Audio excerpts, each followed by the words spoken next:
Bismillahirrahmanirrahim. Assalamualaikum warahmatullahi wabarakatuh. Apa khabar murid-murid? Ustazah doakan semuanya sihat dan ceria.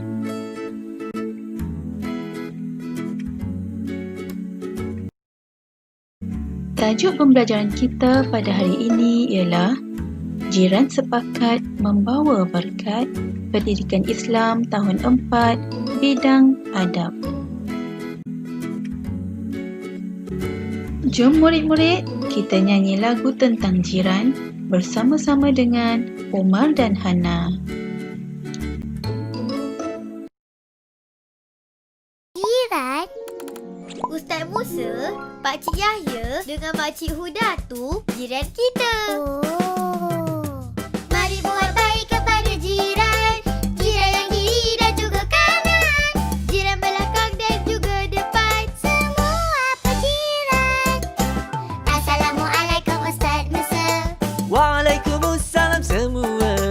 Kami bawa buah dari Mama. Wah, terima kasih. Mari semua, mari pergi melawat Pakcik Yahya. Pakcik Yahya? Kerana Pakcik Yahya tidak sehat. Ya ke? Marilah Ustaz, kita pergi sekarang. Nanti dulu Omar Hana. Kenapa? Ustaz nak bawa makanan untuk mereka. Kita berbaik dengan jiran, berbaik dengan semua. Allah sayang kita. Di akhir sesi pembelajaran nanti, Ustazah harapkan murid-murid dapat pertama, menyatakan maksud jiran dengan betul. Kedua, menyebut hukum beradab terhadap jiran yang menepati syarak berdasarkan dalil nakli dan terjemahannya dengan betul.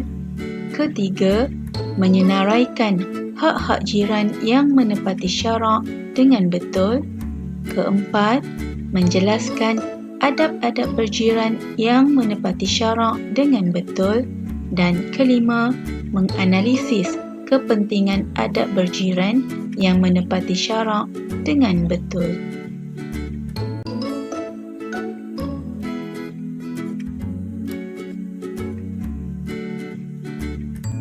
Murid-murid, apakah yang dimaksudkan dengan jiran? Jiran ialah orang yang tinggal berhampiran dengan rumah seseorang dan disebut juga sebagai tetangga.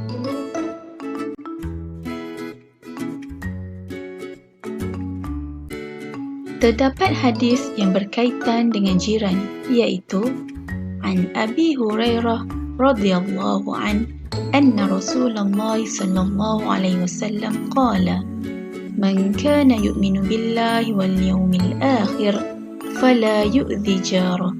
Rawahul Bukhari wa Muslim. Maksudnya, daripada Abu Hurairah radhiyallahu anhu bahawa Rasulullah sallallahu alaihi wasallam bersabda, sesiapa yang beriman dengan Allah dan hari akhirat, maka janganlah menyakiti jirannya. Riwayat Al-Bukhari dan Muslim.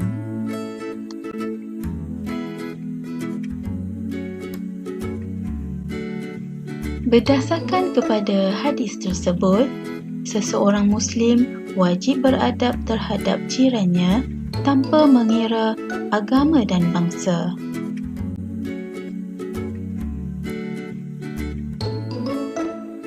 Manakala hukum menyakiti jiran adalah haram dan berdosa. Tahukah murid-murid apakah hak jiran yang perlu kita tunaikan?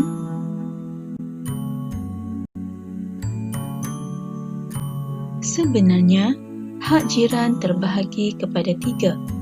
Pertama, perbuatan. Kedua, percakapan. Dan ketiga, emosi.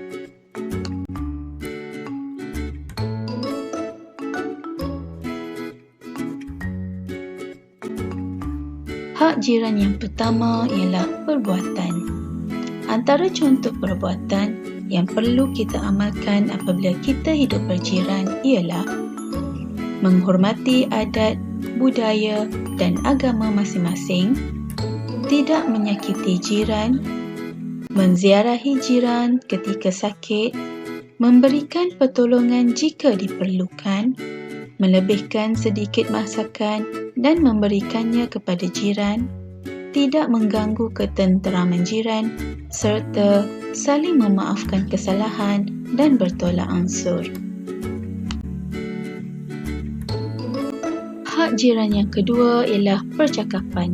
Sebagai contoh, memberikan nasihat sekiranya perlu, mengucapkan tahniah atas kejayaan jiran dan menjaga pertuturan. Dan yang ketiga ialah emosi. Contohnya, berprasangka baik dengan jiran dan bersimpati apabila jiran ditimpa kemalangan.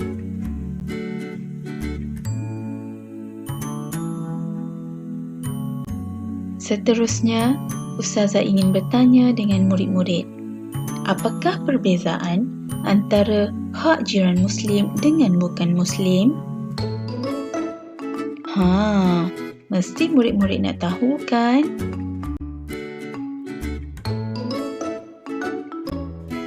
Baiklah, jiran Muslim dan bukan Muslim berbeza dari segi haknya.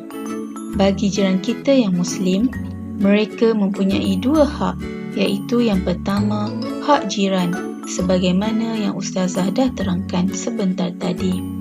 Yang kedua ialah hak sesama Islam. Sebagai contoh, kita boleh amalkan 5S, iaitu memberi salam, bertegur sapa, senyum apabila berjumpa, sopan dari segi budi pekerti, dan santun dari segi tutur kata. Dan kita juga boleh mengamalkan amalan ziarah apabila tiba hari raya, jiran sakit dan adanya kematian. Manakala bagi jiran yang bukan Muslim, mereka hanya mempunyai satu hak sahaja, iaitu hak jiran.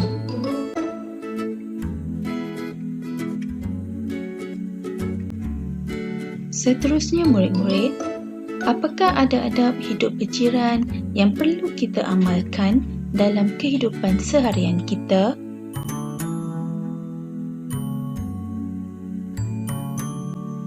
Baiklah, Ustazah ingin jelaskan ada adab yang boleh diamalkan ini berdasarkan kepada contoh kehidupan berjiran Rasulullah sallallahu alaihi wasallam. Yang pertama, berbuat baik dengan jiran.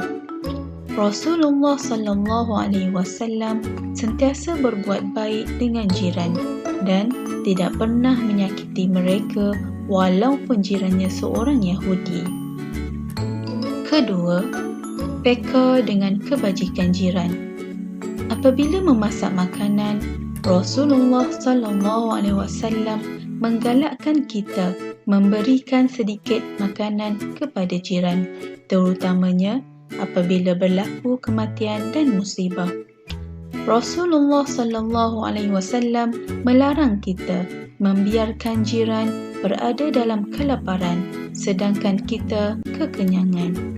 Dan yang ketiga, menghargai jiran. Rasulullah sallallahu alaihi wasallam berpesan agar kita kerap memberikan hadiah kepada jiran dan mendahulukan jiran yang berdekatan. Rasulullah sallallahu alaihi wasallam juga menegah kita meremehkan pemberian jiran walaupun kurang bernilai.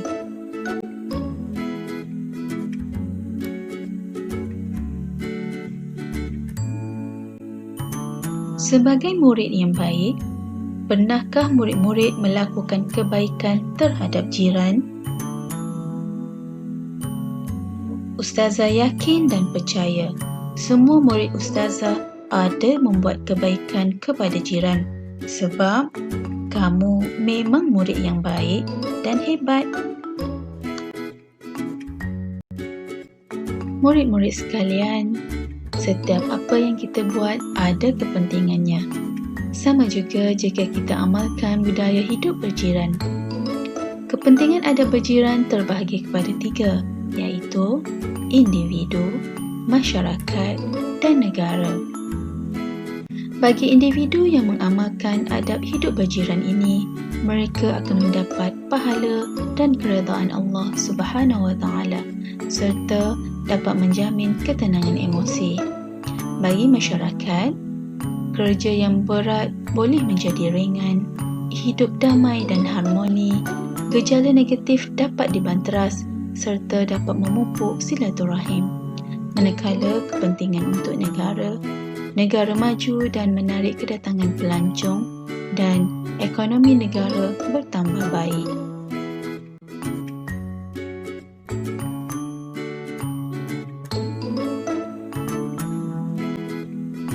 Murid-murid, sebagai rumusan pelajaran kita pada hari ini, marilah kita sama-sama cermin diri.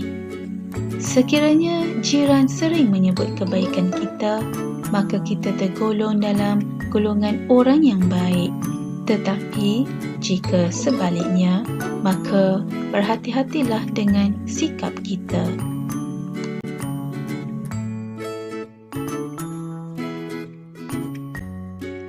Baiklah murid-murid, kita sudah berada di penghujungnya. Semoga perkongsian Ustazah pada kali ini dapat membantu murid-murid supaya menjadi seorang yang lebih baik terhadap jirannya dalam kehidupan seharian. Sekian, jumpa lagi di lain masa. Wassalamualaikum warahmatullahi wabarakatuh.